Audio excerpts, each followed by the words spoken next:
Ganyan ha, bago tayo magpapatuloy sa part 2 ay kailangan mo munang i-memorize at i-recognize ng iyong bulayat ang mga letra ng Arabic alphabet na ito. Na ito ay alif, mim, waw, ha, lam alif, hamza, tatlong kambal na ito. Sa tulok lang niyang naiiba ang pangalan ha. Ito ay ha, kho, jim. Yun ang pinagkaiba. Ito ay ha. Ito naman ay ha. Dalawang kambal na ito. Ito ay dal, dhal, ra, zay. Clarification. Huwag mong isipin na itong ra at saka zay ay itong isa ay long, ito ay short. Pareho lang yan. Sulat ko lang naiiba. Pareho lang yan na ganyan. Yan. Sa tulok lang naiiba. Ito ay may tulok. Itong zay. Ito ay ra. Walang tulok. Pareho lang yan.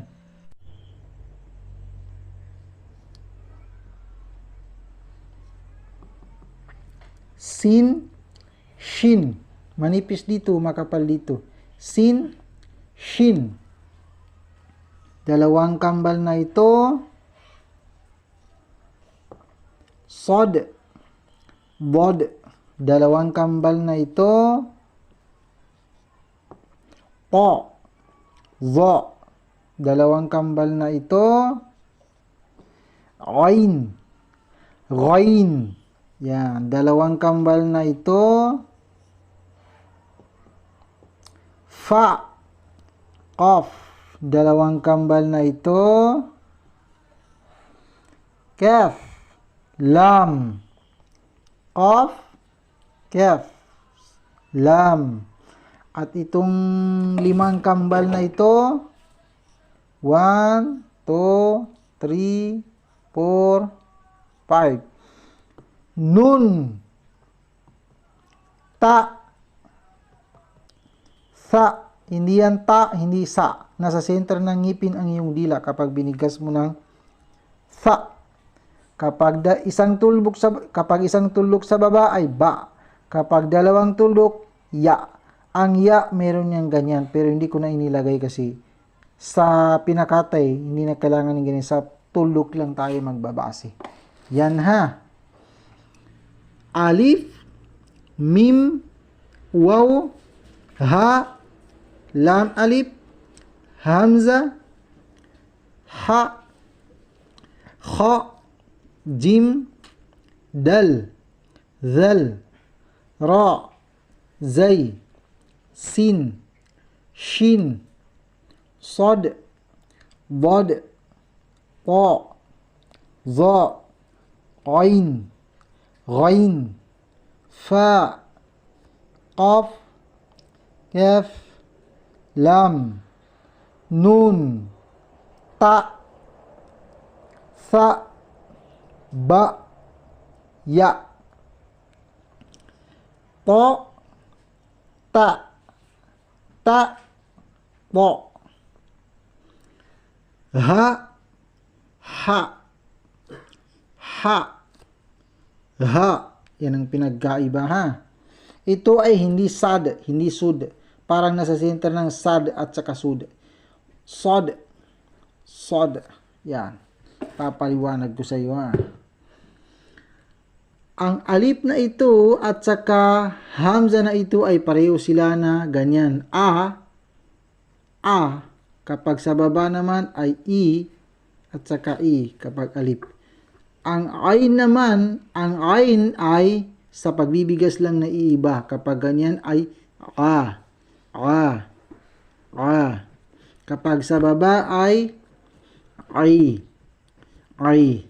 Kaya dito mo na rin kaya pasok na rin dito ang a, e, i, o, or u. Pero sa Arabic ay puro i, walang e. Puro i. Ganun yun ha. Tapos, ang mim, exactly siya ang letter M. Ang waw, exactly siya ang W. Ang ha at saka ha, yan, pwedeng ganyan ang style ng ha. Ang ha at saka ha ay siya ang letter H. Pero ito ang exactly na letter H. Sa pagbibigas lang sila na iiba. Pero pasok na rin dito ang letter H. Ang lam alif at saka lam ay sila ang letter L. Hamza ay tapos na. Yan ay tapos na. Ang kha ay wala itong equivalent na letra sa English. Kung meron kang nakita nag-translate na ginawa nilang ganyan, yun ay pataka lang yun. Wala yun sa katotohanan. Ang jim at saka zay ay pasok na rin dito ang letrang J na ganyan at J na ganyan. Sa pagbibigas lang na iiba. Dal, exactly siyang letter D.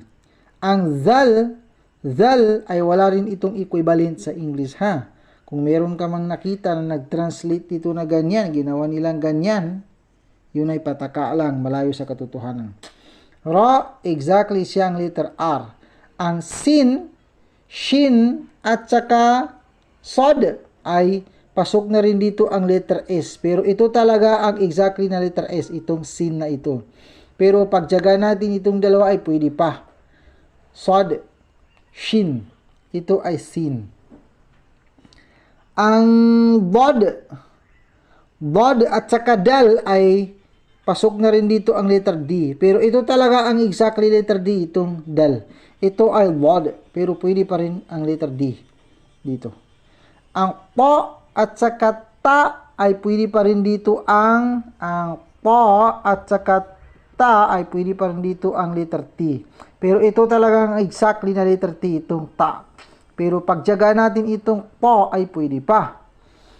Ang zo ay wala itong equivalent na English ha. Kung meron kang nakita na ginawa nilang ganyan, yan ay pataka lang. Malayo sa katotohanan yun. Ang ain tapos na. Ang rain ay equivalent na sa English eh. Dito mahanap sa G na ganyan. Kaya ito ay magkakatunog ng ga, gi, or gu. Pero sa Arabic ay ga, ri. Pero pwede mo rin sabihin na ga, gi, or go kung hindi naman salita ng Arabic. Halimbawa sabihin mo na daga, ay huwag mo sabihin na daga.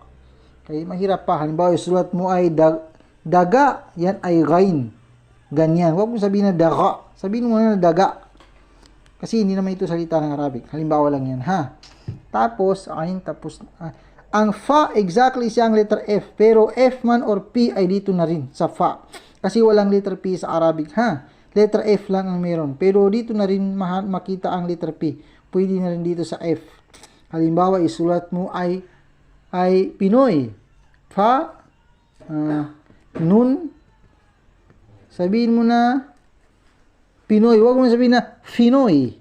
Para maging fa ito, ipi mo na lang kasi hindi naman yung salita ng Arabic. Ang qaf, ito yung ginawa nilang letter Q. Kaya ng Quran. Ang qaf at saka kaf ay pwede rin letter K, pero ito ang exactly na letter K ay itong kaf. Pero ito ay qaf, ito ay kaf. Kaya ito ginawa nilang Q, nasanay na tayo sa letter Q. Pero ito ay letter K. Lam at saka lam alif ay tapos na yan. Letter L sila. Ang nun, exactly siya ang letter N. Ang ta ay tapos na, ta at saka ta.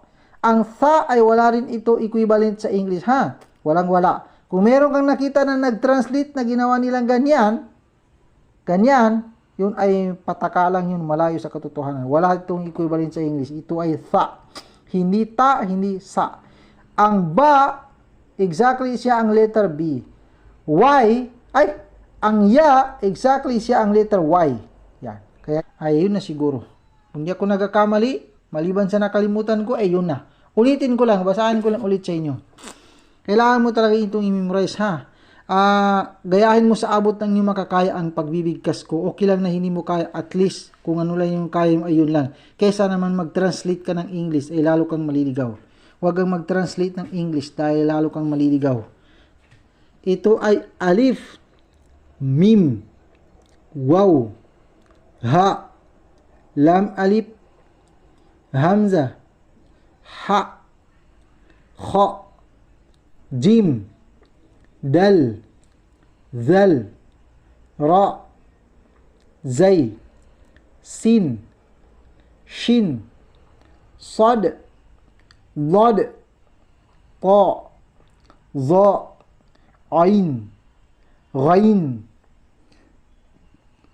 fa, qaf, kaf, lam, nun, ta, sa, ba, ya.